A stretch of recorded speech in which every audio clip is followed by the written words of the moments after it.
Iran's foreign minister ኢራን የዘመናት ጠላቷ ለሆነችው አሜሪካ የቅርብ ወዳጅ ለሆኑት የመካከለኛው ምስራቅ የአረብ ሀገራት እምቢ ለማለት የሚከብድና እጅግ አስገራሚ የሆነ ታላቅ የድርድር ጥያቄ አቅርባለች። ይህ ጥያቄ የአሜሪካን በአካባቢው ላይ ያላትን የኃይልነት የበላይነት በቀጥታ የሚፈታተንና የዶናልድ ትራምፕን ሊከሰት የሚችለው ዳግም የዋይት ሃውስ መመለስን ታሳቢ ያደረገ ጥልቅና አደገኛ የፖለቲካ ቼዝ ጨዋታ ነው። ጉዳዩን ከስር መሰረቱ ለመረዳት የሆርሙዝ ስትሬት ስትራቴጂካዊ ጠቀሜታ መገንዘብ ግድ ይላል። ይህ በኢራን እና በኦማን እንዲሁም በተባበሩት አረብ ኤምሬትስ መካከል የሚገኘው እጅግ ጠባብ የውሃ መስመር በዓለማችን ላይ ከሚመረተው አጠቃላይ ነዳጅ ዘይት ውስጥ ከ20 እስከ 30 በመቶ የሚሆነውን በየቀኑ የሚያልፍበት የዓለም የኃይል ምንጭ ዋና መተላለፊያ ቱቦ ነው። ይህ ማለት ይህቺ ጠባብ በባህር ለጥቂት ቀናት ብትዘጋም እንኳን በዓለም ዙሪያ ያሉ ግዙፍ ፋብሪካዎች ይቆማሉ፣ የአውሮፕላንና የመርከብ መጓጓዣ ስርዓቶች ይስተጓጎላሉ፣ እንዲሁም የሸቀጦች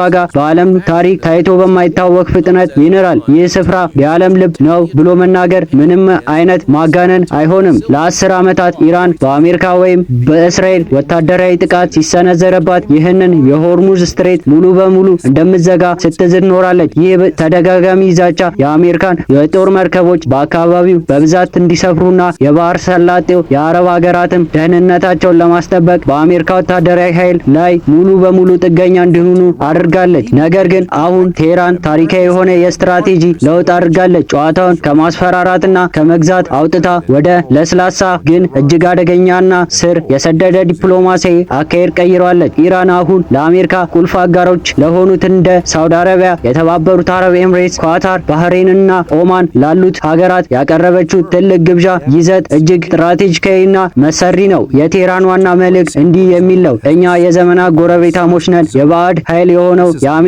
ጦር ከዚህ ቀጠና ወጥቶ የራሳችን ደህንነት በራሳችን መጠበቅ እንችላለን። እናንተ ግዛታችሁን፣ የአየር ክልላችሁንና የጦር ሰፈራችሁን አሜሪካ በእኛ ላይ ለጥቃት እንድትጠቀምበት ካልፈቀዳችሁ እኛ ደግሞ በሆርሙዝ ስትሬት የሚያልፉትን የነዳጅ መርከቦች ደህንነት 100% እናረጋግጣለን።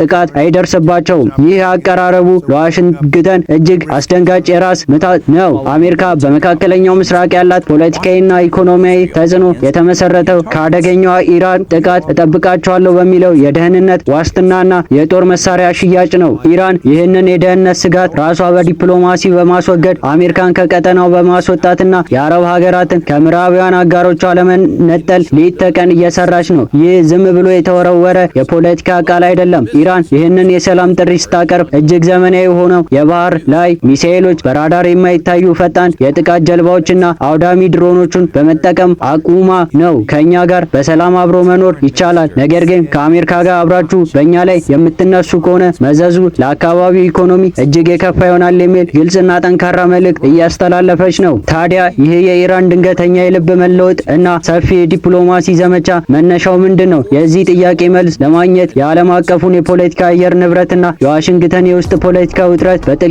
መመልከት ያሻል። በተለያዩም የቀድሞ የአሜሪካ ፕሬዝዳንት ስምና ፖሊሲ እዚህ ጋር በጉል ይነሳል። ፕሬዝዳንቱ በስልጣን ዘመናቸው በኢራን ላይ የከፈቱ ከፍተኛ ጫና ማክሲመም ፕሬዠር የተሰኘው ማዕቀብና የፖለቲካ ዘመቻ የኢራን ኢኮኖሚ ክፉኛ አሽመድምዶት ነበር።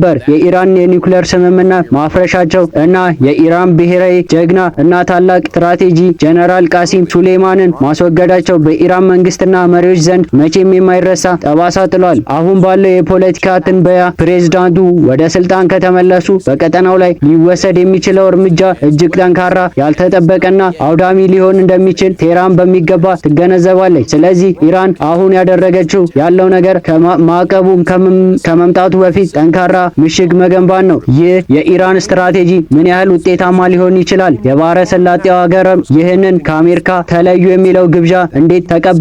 እውነታውን ለመናገር የሳውዲ አረቢያ፣ የተባበሩት አረብ ኤምሬትስ እና የሌሎች ሀገራት መሪዎች በከፍተኛ የፖለቲካ አጣብቂኝ ውስጥ ይገኛሉ። በአንድ በኩል የኢራን አደገኛ ወታደራዊ አቅም እና ያልተጠበቀ ባህሪ በሚገባ ያውቁታል። በየመን ያሉትና በኢራን የሚደፉት የሁቲ አማጽያን ከጥቂት ዓመታት በፊት በሳውዲ ታላላቅ የነዳጅ ማጣሪያዎች ላይ ያደረሱት ውድመት እና የፈጠሩት የኢኮኖሚ ድንጋጤ አልረሱትም። በሌላ በኩል ደግሞ የአሜሪካ የውጭ ጉዳይ ፖሊሲ ከዚህ ጊዜ ወደ ጊዜ እጅግ እየተለወጠና አስተማማኝነቱ እያሽቆለቀለ መምጣቱን ታዝበውታል። አሜሪካ ቀስ በቀስ ትኩረቷን ወደ እስያ በተለይም የቻይና እድገት ለመክታት እያዞረች መሆኗ መረዳታቸው አረቦቹ ከአሜሪካ ከአሜሪካ ውጪ ሌላ ዘላቂ የደህንነት ማረጋገጫ እንፈልጋለን አለብን ወደሚለው ድምዳሜ እንዲደርሱ በብርቱ ገፋፍቷቸዋል። ለዚህ ነው በቅርቡ በቻይና አሸማጋይነት ሳውዲ አረቢያና ኢራን ለዓመታት ተቋርጦ የነበረውና በከፍተኛ ጠላትነት የተሞላውን ዲፕሎማሲ ግንኙነት በድንገት ያደሱት። ይህ ታሪካዊ ክስተት በራሱ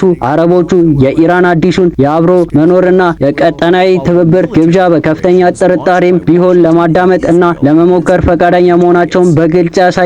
የተባበሩት አረብ ኤምሬትስ በተለይም ከኢራን ጋር ያላትን የንግድ ግንኙነት በከፍተኛ ደረጃ እያጠናከረች ትገኛለች። እነዚህ አረብ ሀገራት አሁን ላይ አዲስ የጦርነት አዙሪት ውስጥ መግባታቸው በፍጹም አይፈልጉም። አዲሱ የሳውዲ አረቢያ ልማት ራዕይ 2030 ላይ እና የኤምሬትስ የቱሪዝምና የኢኮኖሚ ማስፋፊያ እቅዳቸው ፍጹም የሆነ ቀጠናዊ ሰላም እና መረጋጋትን በግድ ይፈልጋሉ። ጦርነት ማለት የነዚህ ትሪሊዮን ዶላር ፕሮጀክት ሞት ማለት ነው። ኢራን ይህንን የሰላምና ኢኮኖሚ እድገት ፍላጎታቸውን በሚገባ ተረድታና አጥንታ የሆርሙዝ ስትሬትን ሰላም እኔ አረጋግጥላችኋለሁ፣ መርከቦቹን ማንም አይነካም፣ እናንተ ግን አሜሪካን ጀርባዬ አታስቀምጡብኝ እያለች ያለችው። ይሁን እንጂ ይህ ግንኙነት የጠረጴዛ ዙሪያ የውሃ ላይ ፖለቲካና የቃላት ጨዋታ ብቻ አይደለም። ከጀርባው እጅግ አስፈሪ የሆነና ዓለምን ሊያጠፋ የሚችል ወታደራዊ እውነታ አለው። የኢራን መደበኛ ጦር እና በተለይም የኢራን እስላማዊ አብዮት ዘብ IRGC የባህር ኃይል ባለፉት 10 ዓመታት ውስጥ ከፍተኛ መጠን ያለውና ያልተለመደ የባህር ላይ የጦር መሳሪያ ገንብቷል። በሆርሙዝ ስትሬት ዙሪያ ባሉ ተራራማ ዋሻ በበዛባቸውና ድብቅ የባህር ዳርቻዎች ውስጥ በ10 ሺህ የሚቆጠሩ ጸረ መርከብ ሚሳኤሎች፣ እጅግ ዘመናዊ የሆኑ የባህር ውስጥ ፈንጂዎች፣ ስፍር ቁጥር የሌላቸውና በከፍተኛ ፍጥነት የሚምዘገዘጉ የታጠቁ ጀልባዎች ተሰማርተዋል። አሜሪካ ብትሆንም በአካባቢው ግዙፍና ዘመናዊ የጦር አውሮፕላን ተሸካሚ መርከቦች ቢኖሯትም በዚህ እጅግ ጠባብ የውሃ መስመር ላይ ከኢራን ጋር ቀጥተኛ ጦርነት መግባት ማለት መርከቦቿና በሺዎች የሚቆጠሩ ወታደሮቿን ለከፍተኛ አደጋና ውድመት መጋለጥ ማለት እንደሆነ ፔንታጎን ጠንቅቆ ያውቃል። የኢራን ትልቁ ግብዣ ሙሉ በሙሉ ስኬታማ ከሆነና የአረብ ሀገራት ከአሜሪካ የደህንነት ዣንጥላ ወጥተው ከኢራን ጋር የጋራ ደህንነት ስምምነት ካደረጉ ይህ በዓለም ፖለቲካዊ ላይ ታሪካዊ የሆነ የመሬት መንቀጥቀጥ ይፈጥራል። አሜሪካ በመካከለኛው ምስራቅ ያላትን የኃይልነት የበላይነትና የጂኦፖለቲካዊ ቆይታ መቋጫ ይሆናል። ከሁለተኛው ዓለም ጦርነት ማብቂያ ጀምሮ የአሜሪካ ኢኮኖሚና ወታደራዊ ጥንካሬ በከፊል የተመሰረተው የባህረ ሰላጤው የነዳጅ ፍሰት በመቆጣጠርና የፔትሮል ዶላር ስርዓትን በማስቀጠል ላይ ነው። ይህ ቁጥጥር ከእጇ ከወጣ በዓለም መድረክ ላይ ያላት የዓለም ፖሊሲና ሚና በከፍተኛ ደረጃ ይዳከማል። ሌላኛው የአሜሪካ ዋነኛ ተቀናቃኞች የሆኑት ቻይናና ሩሲያ በቀጠናው ያላቸው የፖለቲካ የኢኮኖሚና የወታደራዊ ተጽዕኖ በከፍተኛ ፍጥነት ያድጋል። አሁን ኢራን፣ ቻይናና ሩሲያ በጋራ የሚያደርጉት የባህር ላይ ወታደራዊ ልምምድ ከዚህ እየጨመረ ይመጣል።